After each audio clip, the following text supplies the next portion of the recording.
CQDX, CQDX, CQDX. This is Whiskey 5, Sugar, Sugar Victor. Whiskey 5, Sugar, Sugar Victor, calling CQDX.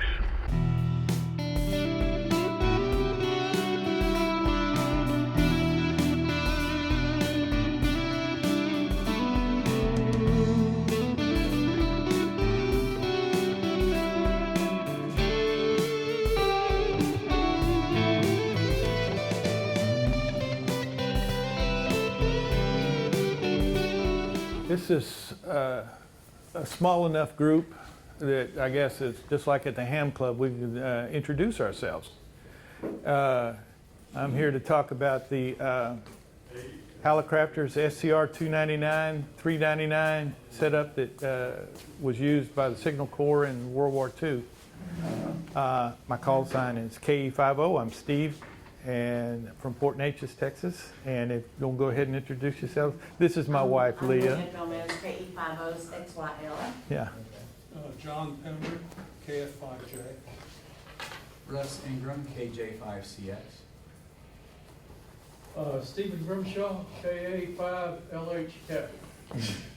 David McCartney, NE5TX, Mont Bellevue, Texas. Lynn Ward, W5NW, Carolyn.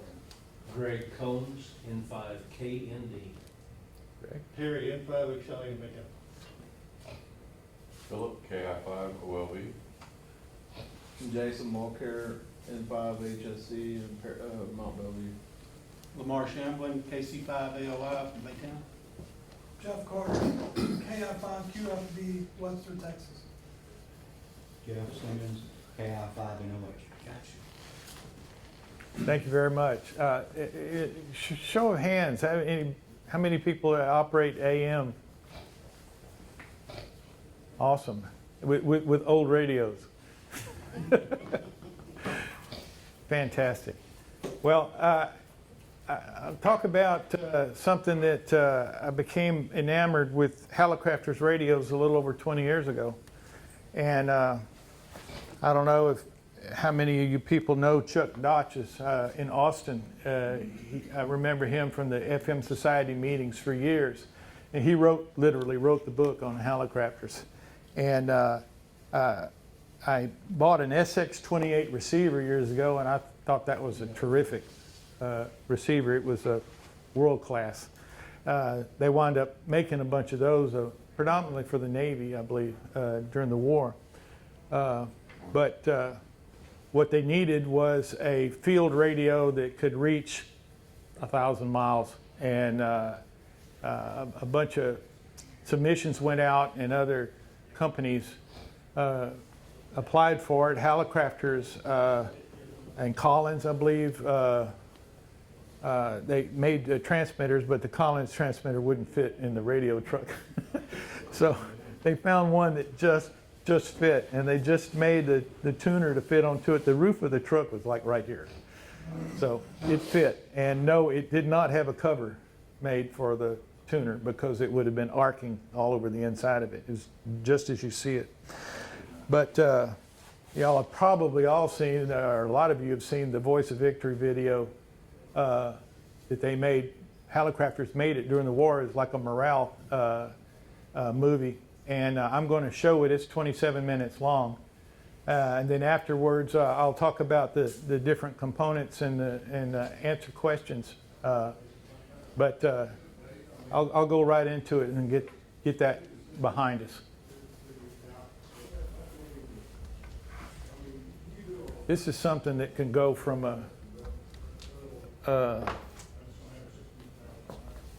I don't know, a passion to an obsession pretty quick. Yeah, I kid you not. You just described all of ham radio. Yeah. That's cool. You know, eBay, when it says pickup only. Yeah, I know. All right. You really want it, that can be in your favor. You know, if you're willing to go to Pittsburgh and get an HT4, which is the pre-war BC610, or you go to Detroit and get the DD1 receiver. I went to Michigan for a desk kilowatt. Yeah, well, I went to Michigan to get the truck. the Chevy 1.5-ton panel truck for the SCR-299. Why is it all the stuff is up north and not down here? Is it, I guess it just rusts away down here. I don't know. I think it keeps. 1,000-mile radius around Orange, Yeah. Texas, and whatever you want is outside. Why did the North win the Civil War? I mean, there's more people up there, but anyway, yeah, that's kind of how things got started. But I thought that was. There's a picture of Bill Halligan in his office with the HT4 pre-war. You can see some of the receivers over there with the big silver dial, so you can tell the vintage of that time period. there you go. Okay, let me minimize this and start the video. 400s.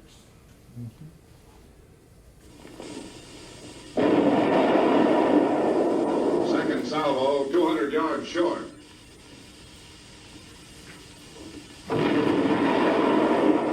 Third salvo, on target.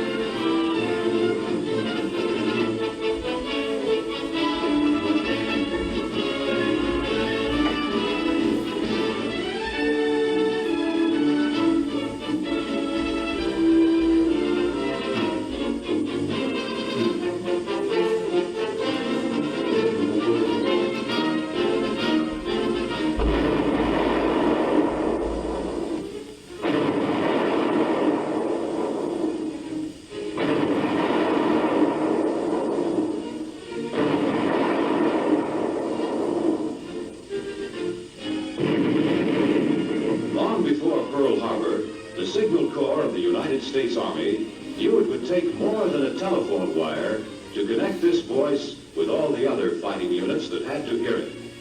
They knew it would take radio transmission. Radio can reach these tanks wherever they are and tell them what's ahead. A radio transmitter could coordinate the movement of troops, bring tanks and infantry together at the right place at the right time.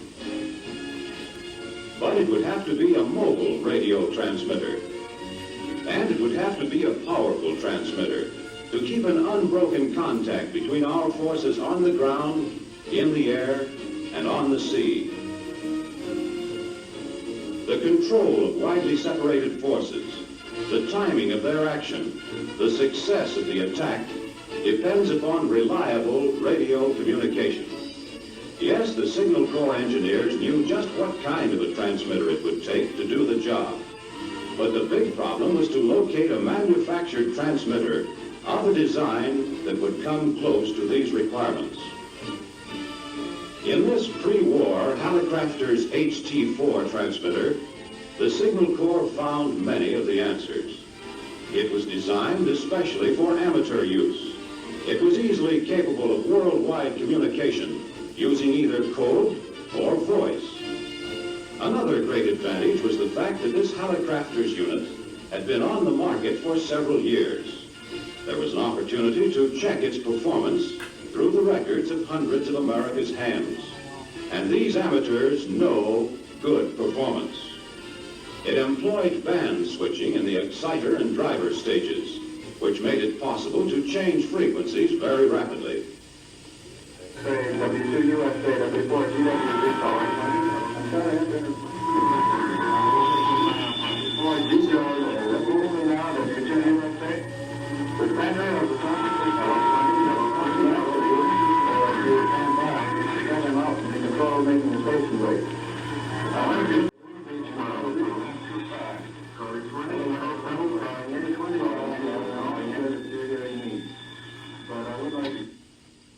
Hello, CQ. Hello, CQ. This is W9WZE Chicago, W9WZE Chicago, calling CQ for any 20-meter phone and standing by. Go ahead, please.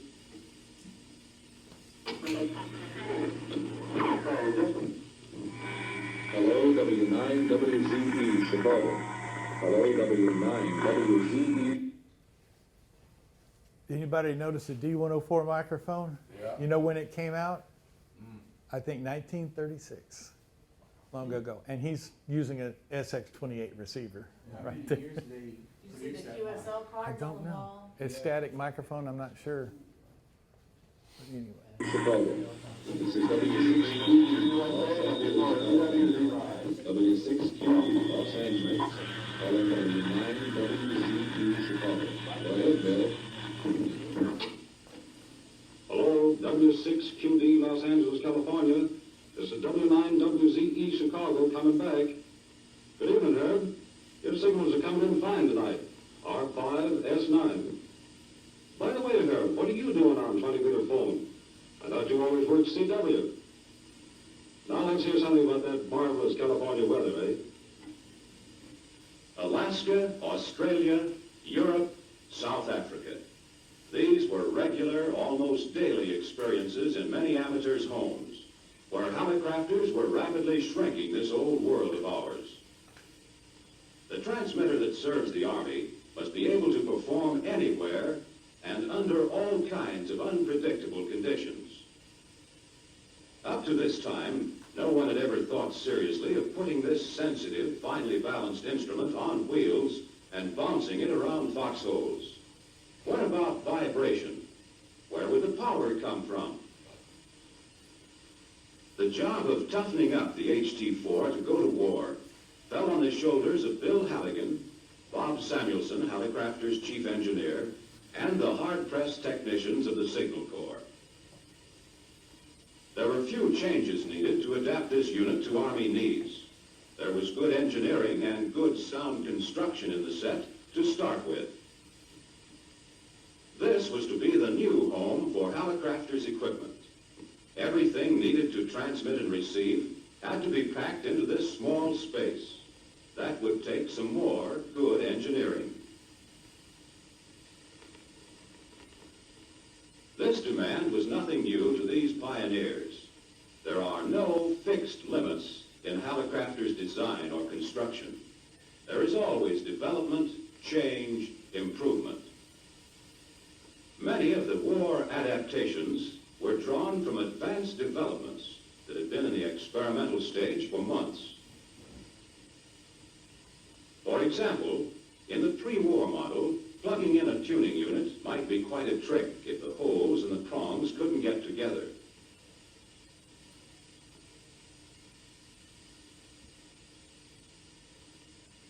For the new Signal Corps transmitter, guide channels made this tuning unit change quick, positive, and held the unit securely in place. In the pre-war model, the prongs on the tube were enough to hold it in place. But this won't do for hopping shell holes. A tube support, or ring, was added to lock the tube firmly in position, so that no amount of bumping or vibration would move it. For stationary use, no special footing was needed to anchor the transmitter. But for rough riding in a truck, rubber shock-proof mountings were added. In the process of making the entire unit more rugged, this air padder was replaced by a new vacuum tube padding condenser. Rooftop antennas could be as large as the pre-war ham wanted to make them, but it was pretty obvious that a rigging such as this one would hardly do on the top of a Signal Corps truck. The solution was in the use of whip antennas and in designing an antenna tuning unit which would efficiently transfer the output of the transmitter to the whip antenna.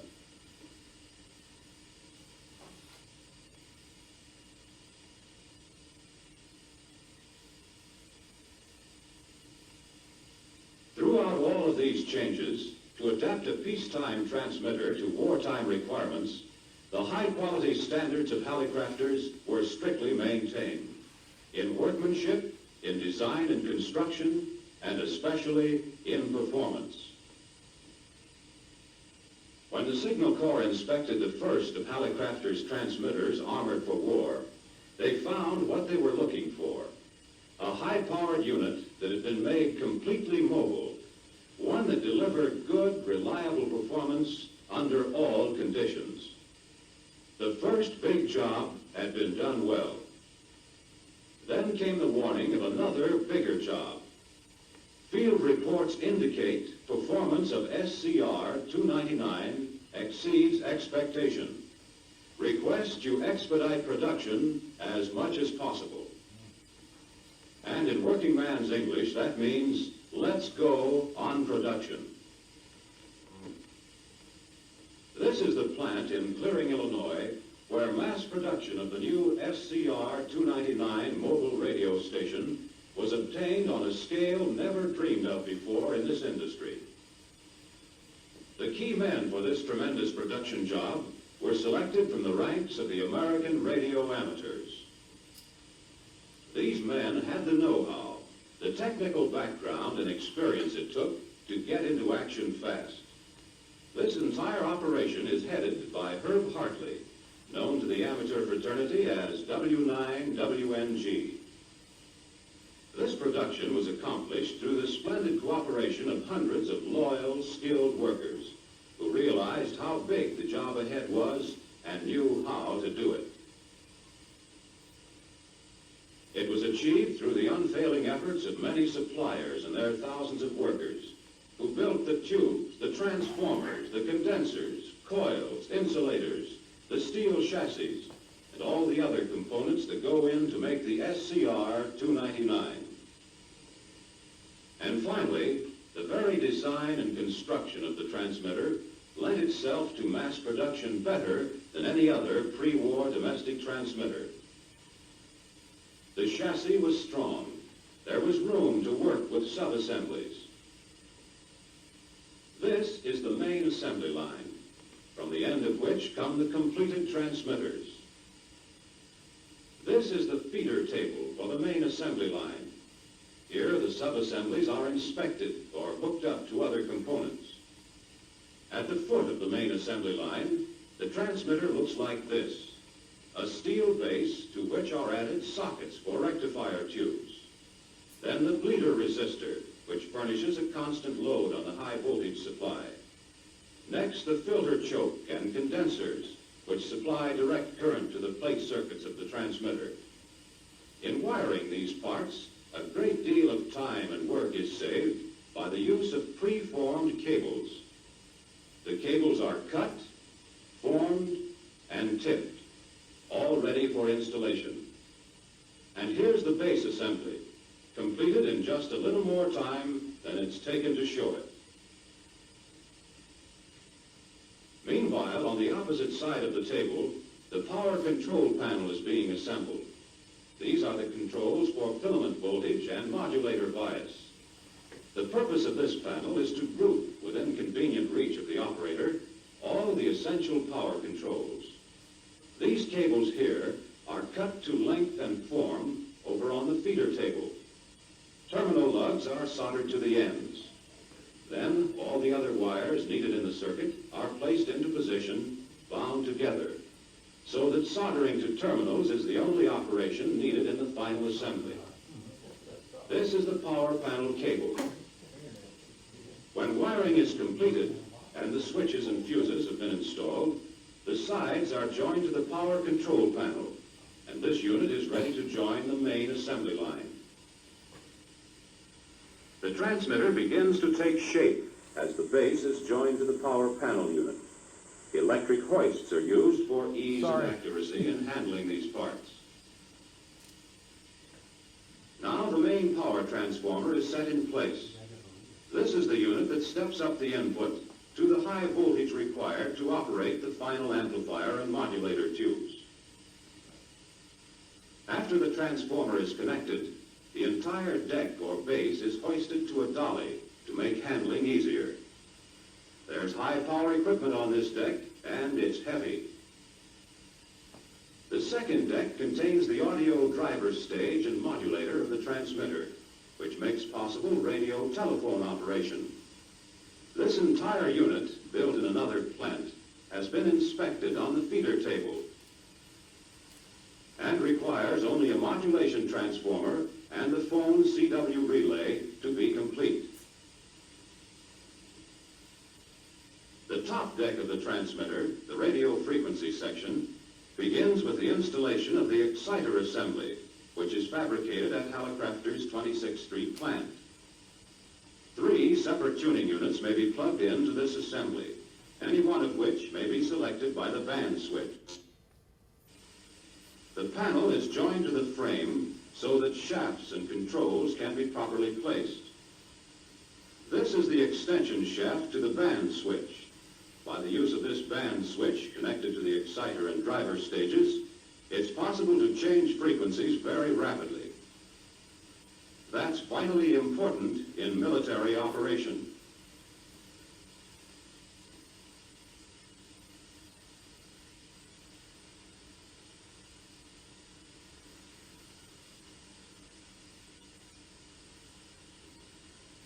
The final amplifier tuning condenser assembly was built as a unit on the feeder table. It is placed carefully in position. Before this radio frequency deck joins the main assembly line, the standoffs are added. The exciter to modulator cable is hooked up. The neutralizing condenser is mounted on the standoffs.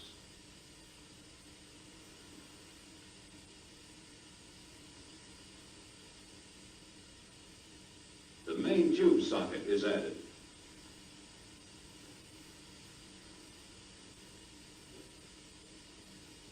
Here are the antenna binding posts, through which passes the output of the transmitter. This unit is now carefully inspected before it moves into main assembly. Every element, no matter how large or small, is inspected and tested before it goes into a transmitter. When the radio frequency deck joins the main assembly here, the big job is nearly done. A steady flow of finished units has been made possible by intelligent planning of the work at all Hallicrafters plants, perfect coordination with the suppliers and subcontractors, and hundreds of skilled and tireless hands. Now the relays are covered. The smaller tubes are set in place, and the completed unit is ready to leave the assembly line. The transmitter is now ready for the first of many tests it will receive before it earns the stamp of final approval. This is the electrical testing room, where the transmitter's output, modulation, and keying are accurately measured and recorded. This work calls for plenty of technical skill and knowledge, so the staff here is principally made up of experienced radio amateurs. Signal Corps inspectors watch closely these important steps in controlling both the quality and performance of the transmitter. This test measures the radio frequency output of the transmitter. Instead of allowing the signal to radiate over an antenna, these bulbs, called the dummy antenna, convert the RF output into heat. Another important test is the one made for overload. The purpose of this is to make sure the relays respond properly to protect the circuits. This is also done to determine the capacity of the entire transmitter to absorb a temporary overload in normal operation without breaking down. Next, the transmitter is given a trial at sending code signals. When operated in this manner, the audio amplifier and modulator are not used. The flashing of these rectifier tubes shows how the key simply makes and breaks the output to form the characters of the telegraph code. To check how well the transmitter responds to all essential voice frequencies, the oscillograph is used. This detects any distortion and locates. I've got it so bad that I actually have reproduced that test rack with the oscilloscope, the RCA oscilloscope, and the HP 400 oscillator below it. So, yeah. At what point the distortion occurs. This transmitter shows a normal frequency response.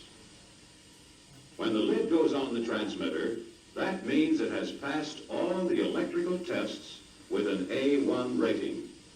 It's ready now for the Signal Corps truck. In another part of the plant, radio receivers are being mounted on a table assembly that makes up the listening end of this communication unit. Each table is equipped with two similar radio receivers. One operates on the main power supply and the other from an auxiliary battery. The entire assembly is tested for proper operation as a unit. The two receivers can be operated simultaneously. This is the speech amplifier. Two separate operating positions are provided. Part of the table assembly includes two loudspeakers, two field telephone instruments, and a portable typewriter. This is the final step in assembly, bringing the transmitter, the receivers, and the accessories together and installing them in the truck. Once the equipment is mounted inside this door, it becomes officially the SCR-299. It's on the way to the front. Easy does it. There's no room to spare here, and there's plenty more to be put in. Every inch of space is accounted for in this truck, and these men know how to use it. A place for everything, and everything goes right into place quickly and securely. While the transmitter is being bolted to the floor, the table assembly with its receiving equipment moves in. Accuracy in design and construction makes it possible to save many valuable hours throughout the entire production and assembly of the unit. Got a truck like that too, Steve? There goes the wall cabinet that holds the additional operating parts, extra coils, tuning units, condensers. And here's the bench that contains the tools and spare parts, a radio man's hope chest. And this is what it looks like when the operators step in. At the far end, the transmitter with the antenna tuner on top of it. On the right, the wall cabinet. On the floor, the long bench for the operators. Both of these are storehouses for parts and accessories. On the left wall of the truck, the operator's table with two receivers, speech amplifier, control panel, and below, an electric heater and the two field telephones. There goes the SCR-299 out into the field to make its final test on the air. There's just one. This is initially came out as a truck, as you can see, but you see on the left, they're transitioning over to the shelters, which were much more practical, because if you develop vehicle trouble, you can move it to another truck. And if the engine burned up in one, you're stuck. So it was a much better idea. And again, this was 1942, and as they were moving over, you could see Hallicrafters was transitioning at that time. One thing missing. Where's the power coming from? The Signal Corps provides for that in a portable gasoline-driven generator that rides in this trailer behind each truck. This generator supplies standard lighting current, 117 volts AC. A transmitter and receiver that operate on this current can be hooked in to power almost anywhere. Here is the mobile power supply. A remote control from the truck to the generator makes it possible to start and stop the generator at will. The operator prepares for the air test. His first call is to Central Control Station. WXYK, WXYK4, calling for a check on the quality of this transmission and standing by. And here is communication going off to war. Over these ramps roll hundreds of units that will carry the voice of victory to every corner of the earth. Like the champion thoroughbred it is, the SCR-299 rates a whole boxcar to itself.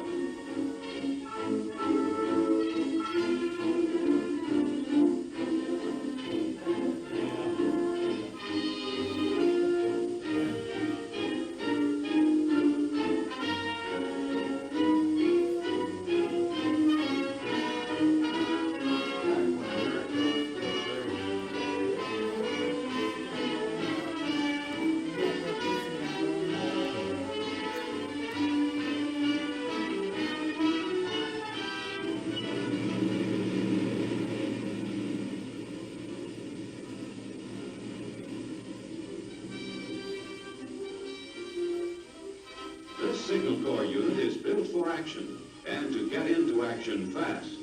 It's a highly mobile radio station and may be set up almost anywhere in battle or invasion activities.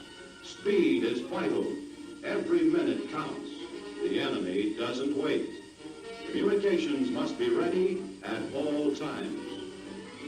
It may be the only contact over which a blow-by-blow report flashes from the local front to the remote commands at Cairo, London, Sydney.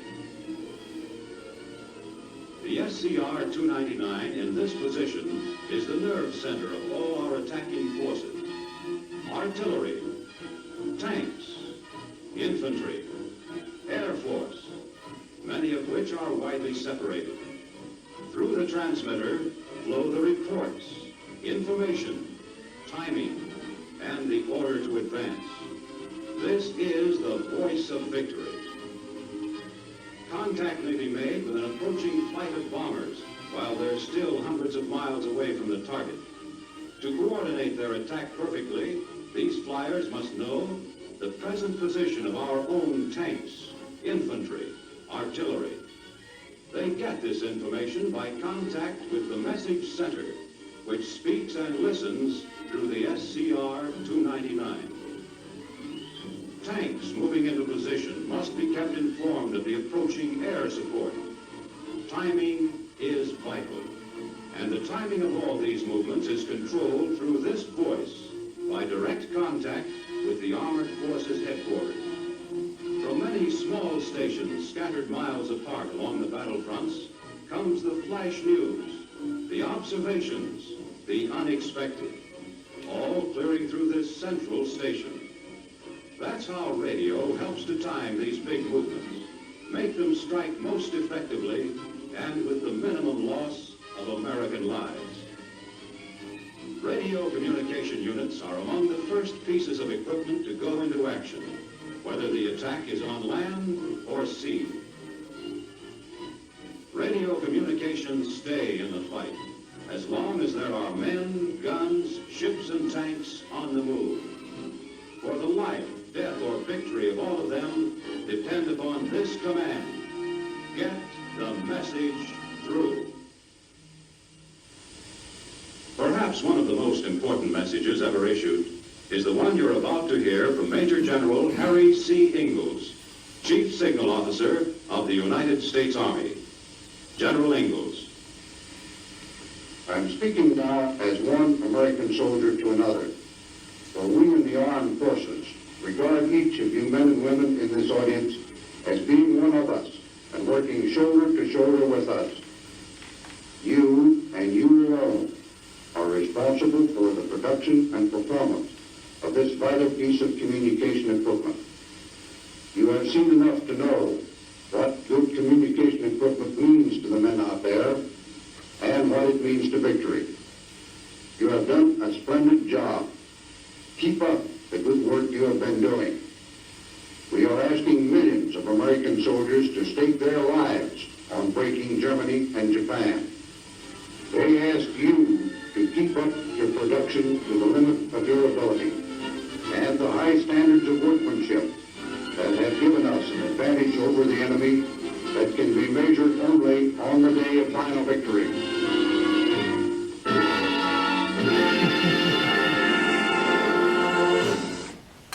Yeah.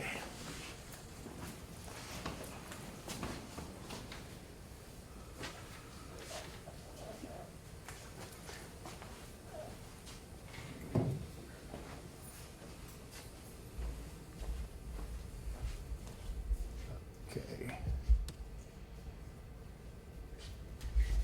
After the war, Hallicrafters tried to market the BC-610 as the HT4 once again.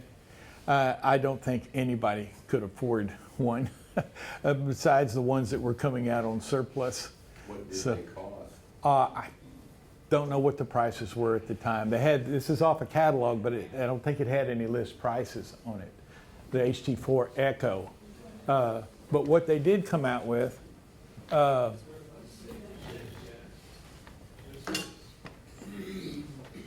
were these options. You could get two different models of the, like the 939 tuner, But at the top, you'll see a regular Pi network tuner that they offered before the war.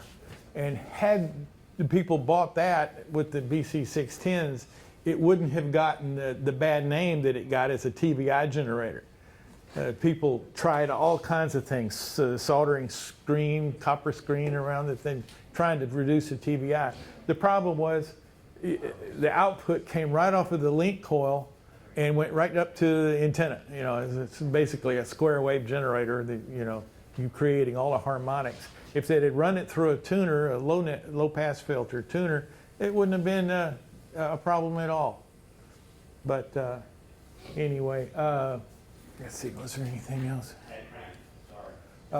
That's the resistor that they used that Omite manufactured. You saw the test setup that they had. And after the war in 1947, Hallicrafters and the truck manufacturer, International Harvester, came up with a safari that went into the mountains of equatorial Africa. And they had a contest, which two hams won the contest to get to go on the safari, all sponsored by Hallicrafters and International. This was before it. This is a staged photo, but they had trying to sell their new SX42 receiver, which is a really nice receiver that they had at that time. Yeah. Anyway, that's all of that I had to offer. Yeah. This is a side view of the tuner with the vacuum capacitor and all. It's fairly simple, but it worked to tune a very short antenna.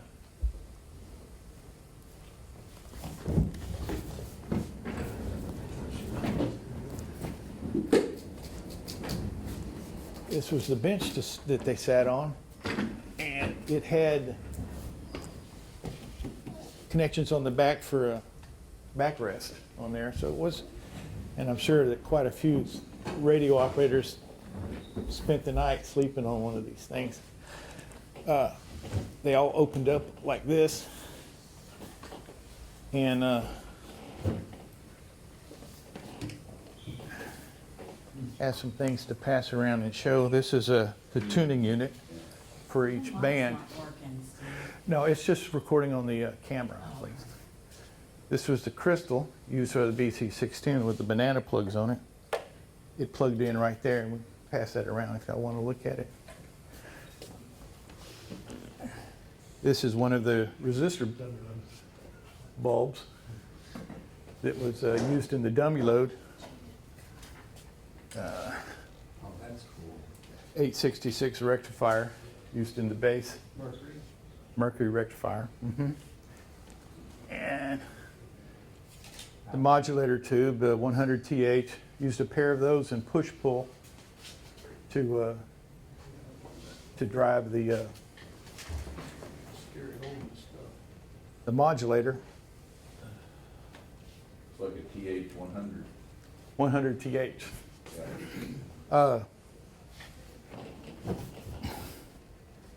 Yeah, this was the final tube. 250. A 250 TH. Wow. This, if you don't mind, I won't pass this one around. But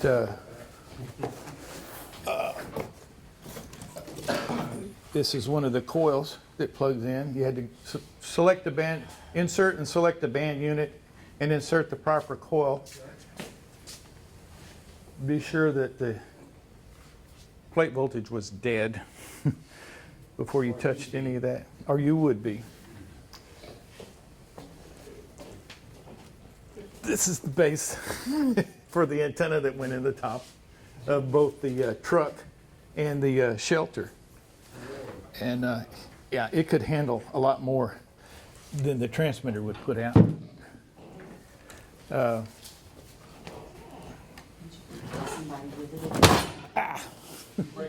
Yeah. And these are the antenna elements that you screwed together.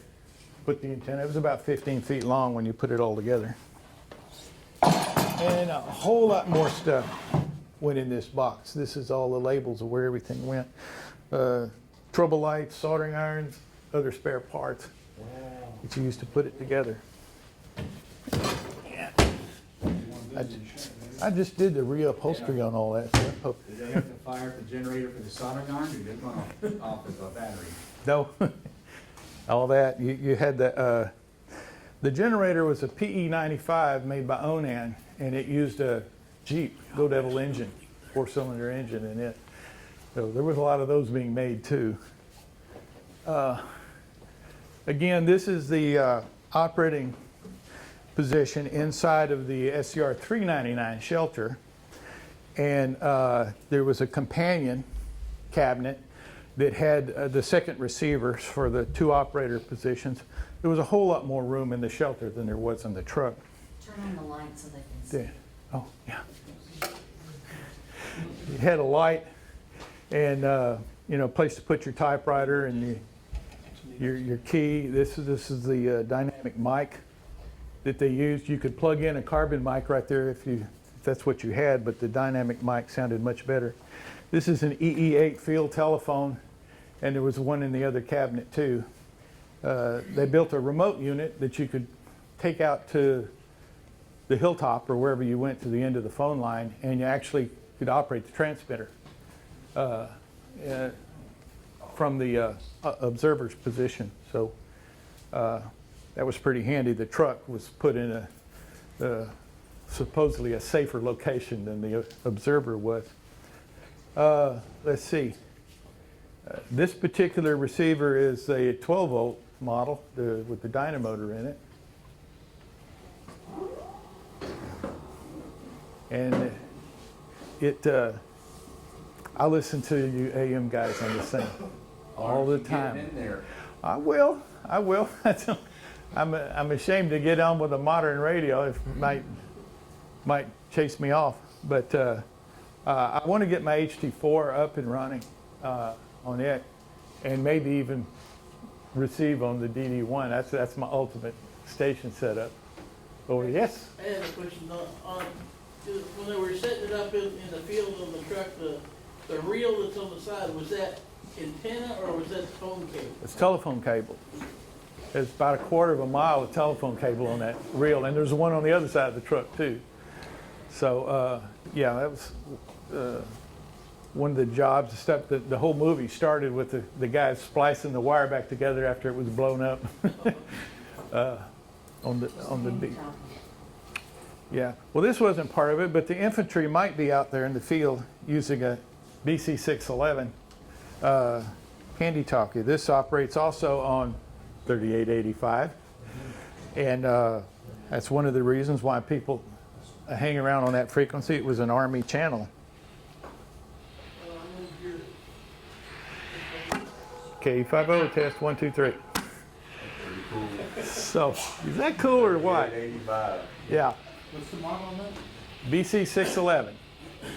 And I can, you see, you need a ground. I can go into that backyard and listen to you guys on this too. That's pretty cool. Yeah, it works. You turn it on by pulling the antenna out. Yeah, if you see the movies with this thing like this, they're not, it's not on. They're not talking. Now, every time we're in a movie, he's like spoiling all my scenes. It's like somebody has to do it. Pearl Harbor, the most recent Pearl Harbor Yeah. movie, you know, when they're like, the one, what's his name? Ben. You know, he's like, they're not talking. You know, he said it's not even turned on until you pull the antenna up. You know, that click. You know, it's like, hush. You know, I'm trying to watch the movie. Yeah. You're welcome. Or In Frequency, the movie. Yeah. Oh, It's yeah. like, Nobody watch it? that's a great movie. Yeah. But like dramatic scene, he leans over and goes, he's talking on a receiver. The Heathkit. Yeah. Yeah. But anyway, yeah, I've got still some time left, so I'd love to answer some questions. If anybody has any on the system. Yes, sir. Just wondering how many of these, I'm sorry. Go ahead. No, just. I was just wondering how many of these B610s were manufactured. I don't really know, but if I was to venture a guess, I would say maybe 1,500, 2,000. Oh, that's They all. built. That's not many, really. I don't know. It might have been more than that. I know, you know, they built about 15,000 C-47s. And you think if that, you know, they're on that scale, but I don't know. That maybe more. Maybe they built 5,000 of them. I don't know. But they're winding up. 55,000 R398s. And well, look at the time period. This was just the BC-610 Echo, was just World War II. You know, they stopped production of those. Yeah, When did the I come out? The I was in the 50s, I believe. That went into the Korean War. They used those up through Vietnam. When When did the T-368, that was the Vietnam era, or right before Vietnam, and used through the Vietnam War. Let's see. I like the looks of the BC-610 better. They actually, I believe they built a coil that went down into the upper part of the broadcast band for, say, you had a liberated city or something like that. They could set one up. And more modular, where they could pull different pieces out, put them in. And it's a lot heavier too, wasn't it? Much more serviceable. They learned their lessons. But again, they started with a 1939 ham radio transmitter and just improved on it. But they had to tool But, it fast. Well, I didn't know, so that was built for amateurs in the beginning before it went into the military. It was Absolutely. modified. It was in service for 3 years as a ham radio unit. And they just adapted it because they were already tooled up to bend the metal and everything. They did a lot of that. As far as the military transmitters, anybody familiar with the BC-375 made by General Electric for the aircraft? That's like 1935. And so they froze that design and built it throughout the war. It uses those big VT4 tubes that the audio fools like to buy and run the price up on. That was used in the B-17s, C-47s. The Army version was the BC-191. Same exact transmitter, but wired for 12-volt filaments. And I've got a 1945 Willis Jeep that I've got a reproduction cabinet that goes on the back. And it's got the BC-191 HF transmitter and receiver. Same receiver as this one. In the front of the cabinet. The back of the cabinet has the SCR-299 VHF transceiver that was used in a P-47 or P-51. Is it out in the parking lot? No, maybe next Hamfest, okay? That was the first application. Not the Jeep up, but Yeah. the rubber jet. That was the first application of forward air controls used in World War II. And we actually knew Yeah. an operator. We had a ham that lived in Groves. 35 years before he even knew Yeah, that what he did. yeah. It was the One of those. link that he One of those found that never talked about the war. Yeah. You know. out. That'll but be a talk for next year. that'll be next year. But Maybe let him come up and look yeah, at it. everybody, But you want to gotta come get look this at out it? of the way for Yeah, him. we still got a few minutes. But thank you all very much. Thank you. You're welcome. Can you imagine?